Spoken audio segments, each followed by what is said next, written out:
How's it going, folks? This is Aviel Leos from the Children's Court, coming to you live from Mission Control Studios. And what I wanted to talk about today, since we're talking about current events, and that being child rape, molestation, and predatory behavior, I thought it was important for me to talk about Charlemagne the God because there aren't very many people discussing Charlemagne the way that we're discussing R.Kelly, and there's some serious factors dealing with the Charlemagne case.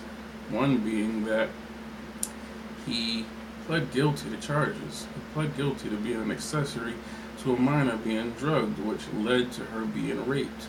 She alleges that he raped her too. I'm not fully aware of, you know, how all that went down, but he pled guilty to being an accessory to it. Him and his friends exhibited predatory behavior. Now we're talking about R. Kelly, something that happened, allegedly happened, 30 years ago, almost 40 years ago, and he was exonerated in court for everything. The system worked for him. The point is, Charlemagne's victim, the victim of Charlemagne's assault, didn't wait 25 years, 30 years to start talking about it.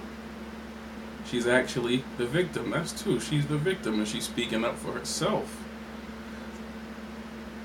And she did it for herself back then. They didn't wait 20 years until the bag came and started talking about it. She said that she was not even thinking about it anymore, but Charlemagne kept bringing it up inside his newfound life, his new infamous life as a celebrity and a radio, confrontational radio host.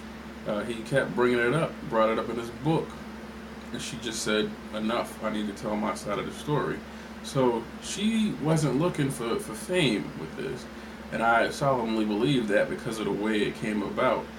Now, I'm not just gonna just take her side on everything, but the point is, he pled guilty to charges. She's alleging that he raped her too. These guys, this guy befriended a 14-year-old at 22 years old. That's one thing. And we're talking about predatory behavior right now. He befriended a 14-year-old through his friend that was friends with her. So these guys are exhibiting predatory behavior already. He creates a relationship with her. He builds a relationship with her. He gets to know her mother, her brother, her family, and to the point where they trust her enough to let him come pick her and her cousin up and bring them to a party, which was allegedly majority men. She said there was four girls there all together. He persists in bringing her liquor, getting her drunk. Her friends take her upstairs. His friends take her upstairs at his orders, and they start jamming their fingers into her vagina. She's drunk as shit. She can't do anything about it. She's brought into her room where she has some random dude's penis rubbed all over her, and then allegedly, this is all alleged, let's make that clear, but allegedly Charlemagne comes in and starts just performing all types of sexual acts on her while assuring her that nothing's going to happen to her. So if we want to talk about predatory behavior, we've got a clear case of predatory behavior. Allegedly. Now, my main question is, where's the Charlemagne Lifetime movie? Why isn't Joe Budden disgusted by Charlemagne? Why do we not need to get Charlemagne out of here, Joe? And I don't have no problem with Joe Budden. I'm just, this is all objective talk here. I'm not angry at anybody during these discussions, but These are real questions. Why are you doing end of the year wrap up with Charlemagne the God, Joe? When he's pled guilty to charges involving minors being uh, drugged and raped. Where's all of the social justice at that you spew so easily about anybody who's being tarnished by the mainstream media, whether it's Kanye West, whether it's Donald Trump, whether it's R.Kelly, anybody who's targeted, he's made clear that he sold his soul. So let me not be too hard on him. But I'm just for the sake of the conversation. Where is the criticism of Charlemagne at, Joe? Why are you so easy on him? Why aren't you giving him the tough love? It's a serious question. Where's the uproar from everybody at? I was watching the Star Chamber. I think it's still called the Star Chamber, and Star was talking to a caller about R. Kelly, who had nothing but disgust and bad things and terrible things to say. But then he switched it up to Charlemagne, and the caller started making excuses for Charlemagne. To the point where Star had to remind her, no, ma'am. He pled guilty to these charges that led up to a minor being raped. He pled guilty to be an accessory of a case where a minor was drugged and raped.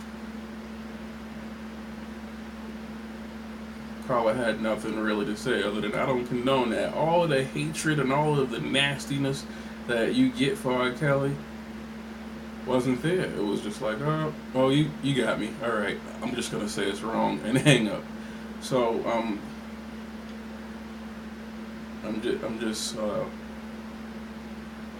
just kind of stumped by it because it's very hypocritical, and I pointed that out in my last video with the women dealing with R. Kelly, the women that claim to hate him so much, but he's still selling out shows all across the country, which would be impossible. It would be impossible for him to still be such a mega star all across the country if there was a true movement against him. I think it's bullshit, and I'm wondering if it's because he's still a tool of the industry, if he's still worth something to the powers that be, so they're gonna hold him up, and they're gonna hold back the wolves until they're finished. He's gonna get it, but I'm wondering why right now today he still gets to walk around freely with no problem. It's like he's one of the white ones, like Harvey Weinstein, Chevy Chase, all of these guys who the charges are there against, but there's no mass media destruction of these guys like R. Kelly. R. Kelly's getting it like he's Satan or something. So I wanted to put some light on that and possibly get people talking about it again, because this girl had moved on with her life, and she came back out because she felt like her name was being tarnished by Charlemagne because he kept telling his side of the story, which in her eyes is not true. And so she came back out, and she started reaching out to people who wanted to hear her story. So R. Kelly's was 20 years ago. I mean, maybe like 30 years ago. All of these allegations against him are from fucking like 1980 and 1992. Like, Charlemagne's is a lot more fresh, and the victim is speaking out herself. It's not a bunch of mass media that's trying to come together and form this fucking guild for people that they are victimizing. Because remember, the people dealing with R. Kelly, nobody's actually coming out and saying, oh my goodness, I was raped by this man, or this was just too, until the bag comes. When it became something that they could monetize, the tears started running.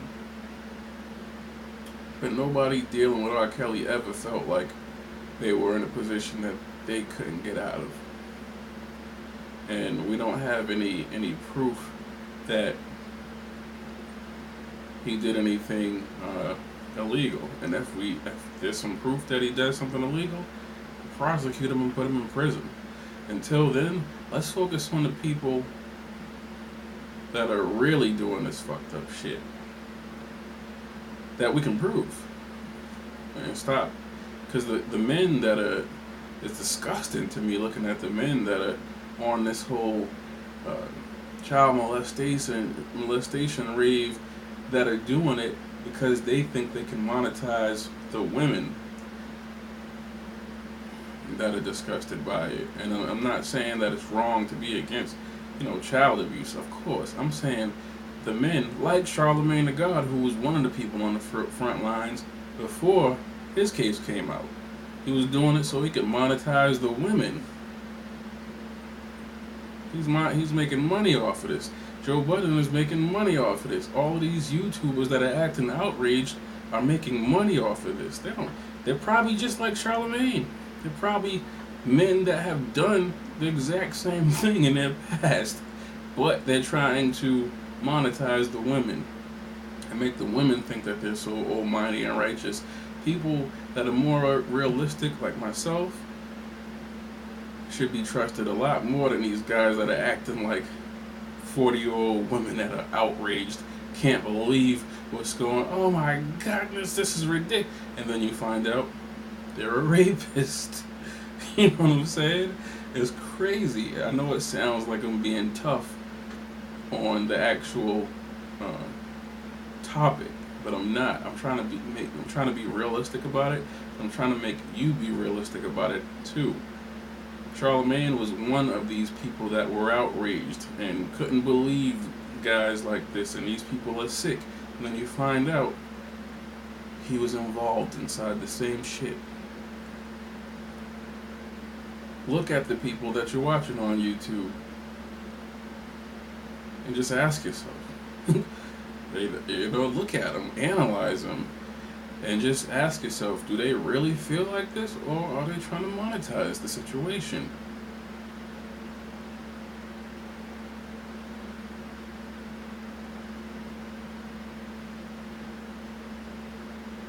I'm on YouTube, I'm monetizing myself. I'm not trying to monetize to take advantage of women that truly have an issue with this, or even the women that are just jumping on a bandwagon. I'm not trying to monetize them by stroking their egos, or stroking their emotions, and making them pay me with their emotions by just catering to what they want to hear. I'm not doing that.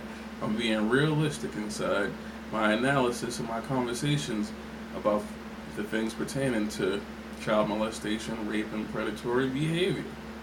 Charlemagne the God him and his friends exhibited predatory behavior. He pled guilty to being an accessory to minors being drugged, which led up to their rape. We should be talking about Charlemagne right now, because R.Kelly's case has gone to trial. The system worked for him, whether you agree or not. Everything else is just hearsay. Everything else is just talk, allegations, disgruntled employees, people that are mad that they didn't become famous. We can't emotionally react to these stories because there's no proof. And I'm not going to keep pointing the fingers at you guys. I just wanted to talk about that real quick. Again, let me know what you think. Hit me in the comments. Subscribe to the channel. I'm going to keep talking. It's not necessarily, a gossip, current events type of channel, but I will dive into these subjects too. So subscribe. We're going to be doing different things, more fun things, less depressing conversations and topics. This is Abiel Leos from the Children's Court, coming to you live from Mission Control Studios. And I'm out. I'll see you guys next time. Peace.